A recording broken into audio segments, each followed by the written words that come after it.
Good afternoon. আমি এটা আমার দ্বিতীয় ভিডিও ছাড়া হবে। আমি এর আগে কখনো ভিডিও শ্যুট করিনি, ঠিক আছে। আমার এটা প্রথমবার একটা চেষ্টা, যে আমিও কিছুটা টাইম পাসও হবে, প্লাস অনেক কিছু মানে জীবনে এক্সপিরিয়েন্স থেকে বলতে পারবো যে আমি কীভাবে কী করছি, বা আমার মানে দিনগুলো কীভাবে যাচ্ছে সেগুলো সম্বন্ধে আমরা আলোচনা করতে পারবো। আর তাছাড়া আমি যখন থাকবো না, তখন আমার যারা থাকবে তারা হয়তো এগুলো দেখে বুঝতে পারবে যে হ্যাঁ, আমার যিনি ছিলেন বা যার জন্য আমি এখানে এসেছি, উনি কীভাবে তার দিনগুলোকে এক্সপেন্ড করেছেন, বা তার লাইফের কী কাজ ছিল যেগুলো আমরা একটা স্মৃতি হিসাবে রেখে দিতে পারবো। সেই জন্য এই ভিডিওটা করা। এই মানে চ্যানেলটার প্রতি মানে আমার যেটা অভিপ্রায়, চেষ্টা যেটা হবে সেটাই। ঠিক আছে, বেশি কথা সময় নষ্ট করব না।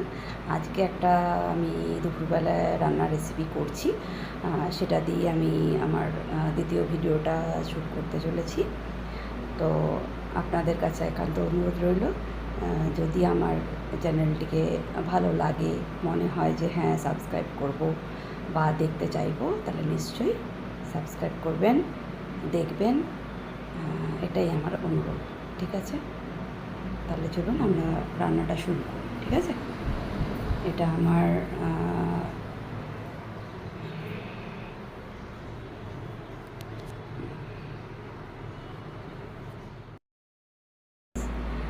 Good afternoon. আমি এটা আমার দ্বিতীয় ভিডিও ছাড়া হবে। আমি এর আগে কখনো ভিডিও শ্যুট করিনি, ঠিক আছে। আমার এটা প্রথমবার একটা চেষ্টা, যে আমিও কিছুটা টাইম পাসও হবে, প্লাস অনেক কিছু মানে জীবনে এক্সপিরিয়েন্স থেকে বলতে পারবো যে আমি কীভাবে কী করছি, বা আমার মানে দিনগুলো কীভাবে যাচ্ছে সেগুলো সম্বন্ধে আমরা আলোচনা করতে পারবো। আর তাছাড়া আমি যখন থাকবো না, তখন আমার যারা থাকবে তারা হয়তো এগুলো দেখে বুঝতে পারবে যে হ্যাঁ, আমার যিনি ছিলেন বা যার জন্য আমি এখানে এসেছি, উনি কীভাবে তার দিনগুলোকে এক্সপেন্ড করেছেন, বা তার লাইফের কী কাজ ছিল যেগুলো আমরা একটা স্মৃতি হিসাবে রেখে দিতে পারবো। সেই জন্য এই ভিডিওটা করা। এই মানে চ্যানেলটার প্রতি মানে আমার যেটা অভিপ্রায়, চেষ্টা যেটা হবে সেটাই। ঠিক আছে, বেশি কথা সময় নষ্ট করব না। আজকে একটা আমি দুপুরবেলায় রান্নার রেসিপি করছি, সেটা দিয়ে আমি আমার দ্বিতীয় ভিডিওটা শ্যুট করতে চলেছি। তো আপনাদের কাছে একান্ত অনুরোধ রইল, যদি আমার চ্যানেলটিকে ভালো লাগে, মনে হয় যে হ্যাঁ সাবস্ক্রাইব করব বা দেখতে চাইবো, তাহলে নিশ্চয়ই সাবস্ক্রাইব করবেন, দেখবেন। এটাই আমার অনুরোধ, ঠিক আছে। তাহলে চলুন আমরা রান্নাটা শুরু করি, ঠিক আছে। এটা আমার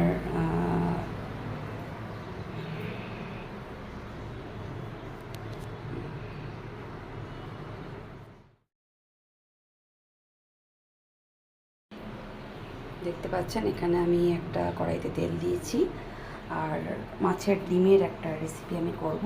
ডিমগুলোকে ভাজা হয়ে গেছে, আর এটা আলু বেগুন আমি কেটে রেখেছি, আর এই মশলাটা আমি বেটে রেখেছি। এটার মধ্যে আছে হচ্ছে আপনার এই মশলাটার মধ্যে আছে হচ্ছে রাঁধুনি, জিরে, আর আদা একটু, আর লঙ্কা। এই দুটো আমি শিলনোড়াতেই আমি ইউজ করি, শিলনোড়াটাই বেটেছি, ঠিক আছে, বেটে রেখেছি। আর এই যে আমার ভাত রেডি হয়ে গেছে। এবার ঝোলটা শুধু বানালেই আমাদের আজকের রান্না কমপ্লিট হয়ে যাবে, ঠিক আছে। চলুন শুরু করি ভিডিওটা। তেলটা প্রথমে আমি গরম করব।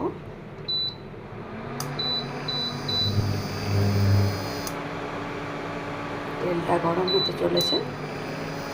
গরম হলে আমি বেগুনগুলো আস্তে আস্তে ছেড়ে দেবো তেলে, ঠিক আছে।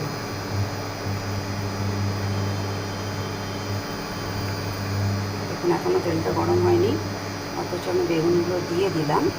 আমি রান্নায় অত পারদর্শী নই, বাট করি, এমন নয় যে রান্না করি না, ঠিক আছে। একটা একটা করে বেগুনগুলো ছেড়ে দিচ্ছি। এতক্ষণ গ্যাসটা জ্বলছিল। ওভেনে আমি রান্না করি, গ্যাসে নয়, ইন্ডাকশানে রান্না হচ্ছে।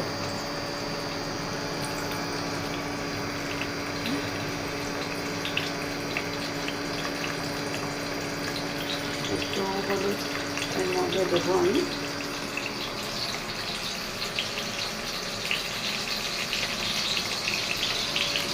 হলুদ দিলে কী হয়, এই যে ছিটে ছিটে আসা ব্যাপারটা সেটা থাকে না। একটু হলুদ দিলাম। প্রথমেই বলেছি রান্না আমি এত পারদর্শী নেই, তবু চেষ্টা করি। এই রান্নাটা আমার একটা ইউটিউব চ্যানেল থেকে দেখে শেখা। কিন্তু এই আজকে মনে করলাম ছুটি আছে অফিসে, তাহলে করি রান্নাটা, সেই জন্যই করছি। কাঁচা তেলে দিয়েছি বলে দেখুন পুরো কীরকম তেলগুলো উঠে গেছে। ঠিক আছে, ভাজা হচ্ছে বেগুন। যতক্ষণ ভাজা হচ্ছে ততক্ষণ আমি আমার রান্নাঘরটাকে দেখিয়ে নিই। এটা আমার রান্নাঘর, দেখুন এটা আমার আচারের সব রাখা, অনেক রকম আচার আমি করেছি। তো আর এবারে গরমে এখানে আমার মানি প্ল্যান্ট, ছোট্ট মানি প্ল্যান্টটাকে রেখেছি। ও খুব সুন্দর হচ্ছে, আমার খুব ভালো লাগছে ওকে দেখতে, সেই জন্য আমি গাছ খুব ভালোবাসি। চলুন, আঁচটাকে বাড়িয়ে দিয়েছি, যদিও রান্নাটা বেগুনটাকে হালকা হাতে ভেজে নেব। জানি না ওই ভিডিওটা কেমন হবে, চেষ্টা করছি এটা করে ভালো করে করা।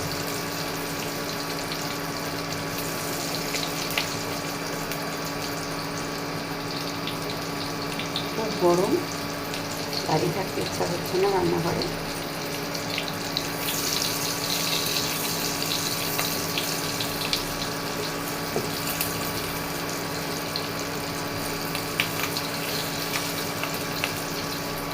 বেগুনটা প্রায় ভাজা হয়ে গেছে, দেখুন কেমন ফুটে ফুটে আসছে। আসলে মাছের ডিমটাতে ভেজেছিলাম, সেই জন্য আর কি বেগুনটা হালকা হাতে ভেজে তুলে নিচ্ছি। নতুন করছি তো আজকে প্রথম, ভিডিওটা হয়তো অতটা ভালো হবে না, তবু চেষ্টা করছি যাতে ভালোভাবে করতে পারি। আমার এক যে বাড়িতে আমি থাকি ভাড়া, সেখানে আমার এক কাকিমা আছে, উনিও ভিডিও করে।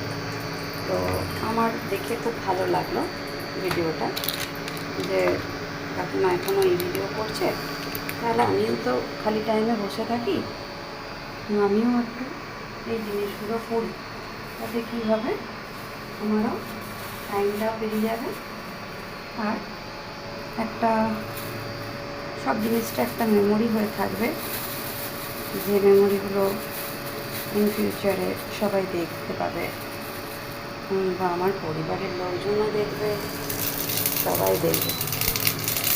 এটাতে একটু জিরে ফোড়ন দিলাম, তারপরে আমি মশলাটা দেবো। একটু আঁচ কম করে নেব, আঁচটা খুব বেশি হয়ে গেছে। আর একটু লঙ্কা দেবো, একটা লঙ্কা যেহেতু আমি বেটেছি, এবার লঙ্কাটা নিজের ঝাল অনুযায়ী দেবেন আপনারা, কারণ ঠিক কীরকম ঝাল খায় সেটা তো বলা যায় না, আমি একটু ঝালটা বেশিই খাই। এরপর আমি আলুগুলো ছেড়ে দেবো, এতে আলুগুলো দিয়ে দিলাম। এর মধ্যে একটু হলুদ আবারও আমি দিয়ে দেবো। হলুদটা দিলে রান্না যে এই যে ফুটে আসছে, এটা অনেক সময় হয় না, কমে যায়, কিছুটা হয় কিছুটা হয় না। তেলটা অনেকটাই হয়ে গেছে আজকে, একটু তেল কম দিলে ভালো হতো, বুঝতে পারিনি। মশলাটা দিয়ে দিলাম আমি, আঁচটা কমিয়ে রান্নাটা করবো। এর মধ্যে একটু দিয়ে দেবো আমি, মশলাটা হোক, নুনটা দিয়ে দিয়েছি, দিয়ে দেবো একটুখানি। এই মশলাটা দিয়ে বড়ার ঝোল করলে খেতে খুব ভালো লাগে। জিরে, আবারও বলে দিই, জিরে, রাঁধুনি বাটা, রাঁধুনি আর আদা আর লঙ্কা শুধু বেটেছি, অল্প অল্প সব, সেরকম পরিমাণ আপনারা নেবেন সেরকম নেবেন। এটা আমি একটা ইউটিউব চ্যানেল থেকেই দেখেছিলাম সেদিনকে, তো মনে করলাম আজকে ছুটি আছে, বানাই একটুখানি, দেখি কেমন হয় খেতে। মশলাটা আবার কষিয়ে দিতে হবে, যেহেতু আগে একটু হলুদ দিয়েছি সেজন্য বেশি হলুদ আমি দিলাম না, অল্প একার সংসার তো সেই জন্য অল্প অল্প সব জিনিসই আছে, কিছু করিনি। টুকটুক টুকটুক করে হচ্ছে রান্নাটা, হতে থাকুক, তখন বাকি কাজগুলো করে নিই।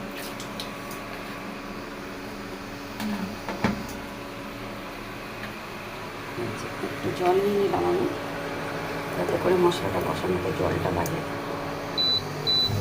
দেখতে পাচ্ছেন সরি, ভাজা ভাজা হয়ে আসছে, আমি একটু আঁচটা বাড়িয়ে দিলাম, একটু তাড়াতাড়ি হয়ে যায়, অনেক বেলা হয়ে গেছে।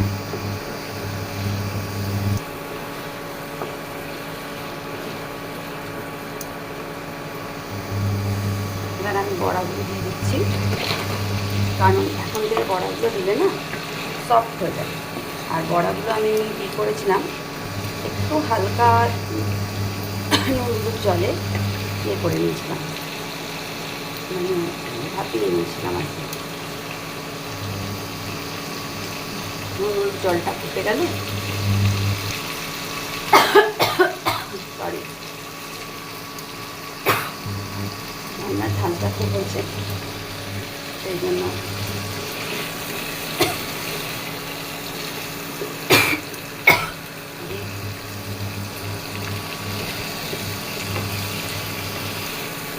দেখুন আমি বড়াগুলোকে ওর মধ্যে দিয়ে একটু কষিয়ে নিচ্ছি, কারণ বড়াগুলো আমি মেখে একটু চাল গুঁড়ি, অল্প সামান্য চাল গুঁড়ি দিয়ে আর গরম মশলা আর একটু হলুদ দিয়ে বড়াগুলোকে মেখে নিচ্ছি। পেঁয়াজ কেটে ইচ্ছা করলে দিতে পারেন, নাও।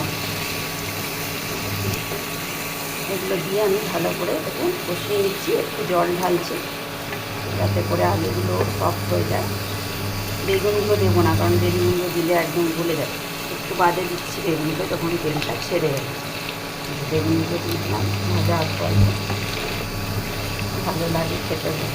নুন একটু মিষ্টি দিতে হবে, আমি একটু রান্নাতে মিষ্টি দিই একটুখানি করে, ভালো লাগে রান্নায় মিষ্টিটা, একটু স্বাদটা ভালো হয়, খেতেও ভালো লাগে, সেই জন্য রান্নায় মিষ্টি দিই আমি একটুখানি, বেশি না একটুখানি দিলাম, চিনি দিয়ে দিলাম, যাতে করে রান্নার টেস্টটা ভালো হয়।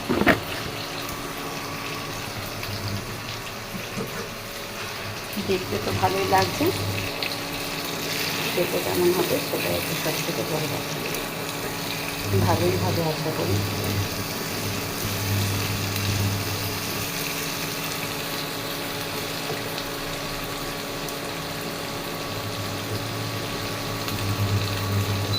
মশলাটা ভাজা ভাজা হয়ে গেছে, একটু জল ঢালবো, জলটা বেশি দেবো না, বেশি ঝোল আমি করবো না, একা খাবো তো, এই জলটা দিয়ে দেবো, দিয়ে একটু জল দিয়ে এবার আঁচটা কমিয়ে দেবো।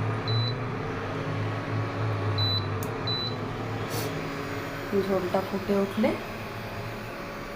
তারপরে দেখবো যে বেগুনগুলো কতটা কি সেদ্ধ হয়ে গেছে। এবার একটু ঢাকা দিয়ে দেবো, এটা 10 মিনিট মতন ফুটতে দেবো, অল্প আঁচেই রেখে দেবো।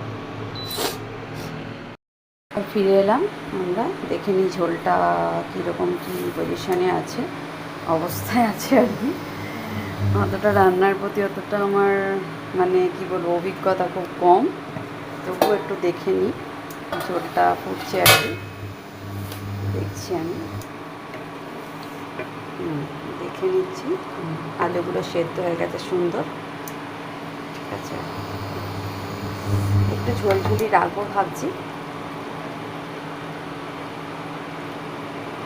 ঝালটা একটু বেশি হয়ে গেছে, একটু স্লাইড নুন দেবো, নুনটা একটু কম লাগছে,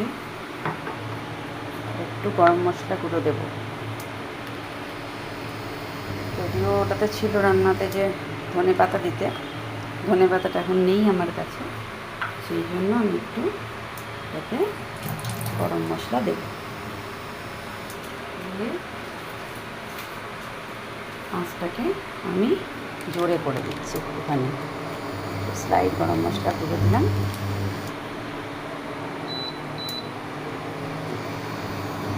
দুপুরের খাবার আমার রেডি আজকের মতন। এবার এটাকে নামিয়ে পরিবেশন করবো। আমি একাই খাবো, দেখবো টেস্ট করে কেমন হচ্ছে। তাহলে টাটা বন্ধুরা, আবার আসছি নতুন ভিডিও নিয়ে। ওকে, বাই, টাটা। হয়ে গেছে, তবু আমি এখন একটু পটল ভাজা বসালাম। এই দুটো পটল, বেশি না, দুটো পটল ভেজে মনে ইচ্ছা হচ্ছিল পটল ভাজা তেল দিয়ে ভাজ খেতে আমার ভীষণ ভালো লাগে, কাঁচা লঙ্কা দিয়ে, আর তার সাথে পটল ভাজা মানে ফেভারিট আমার, ভালো লাগে খুব। আর এই যে রেডি হয়ে গেছে যেটা মাছের ডিমের বড়াটা যেটা করলাম, ভালোই লাগছে দেখছে, দেখি খেয়ে কেমন হচ্ছে। আপনাদের এই ভিডিওটা কেমন লাগবে নিশ্চয়ই জানাবেন। আর ভাত বাড়ার ভিডিওটা দেখছি, আমি করতে পারলে করছি। পটলটা ভাজা হচ্ছে, আঁচটা কমিয়ে দিই, আমাদের পটলটা পুড়ে যাবে। খুব সাবধানে করি কাজ, আমি ভীষণ ভয় পাই যদি তেল ছিটে লাগে। ভাজা হয়ে গেছে, বেশি ভাজবো না, তবে পুড়ে যাবে। হালকা ভাজলে খেতে মিষ্টি লাগে। আর পটলের সাথে যদি একটু নুন, হলুদ আর একটু যদি চিনি মেশানো যায় না, মাখিয়ে রেখে দেওয়া যায়, তাহলে পটলের টেস্টটা খুব ভালো লাগে খেতে। ঠিক আছে, কিছুক্ষণ বাদে আবার ফিরে আসছি।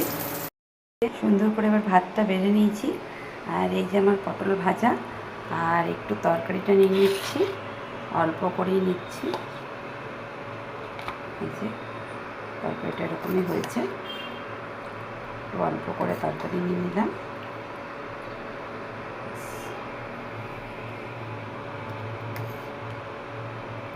আমার মাছের ডিমের থেকে আমার পটল ভাজা দিয়ে, আর এই যে একটু তেল নিয়েছি ভাজা পটলের, এই নুন কাঁচা লঙ্কা দিয়ে আর পটল ভাজা দিয়ে খেতে আমার খুব ভালো লাগে।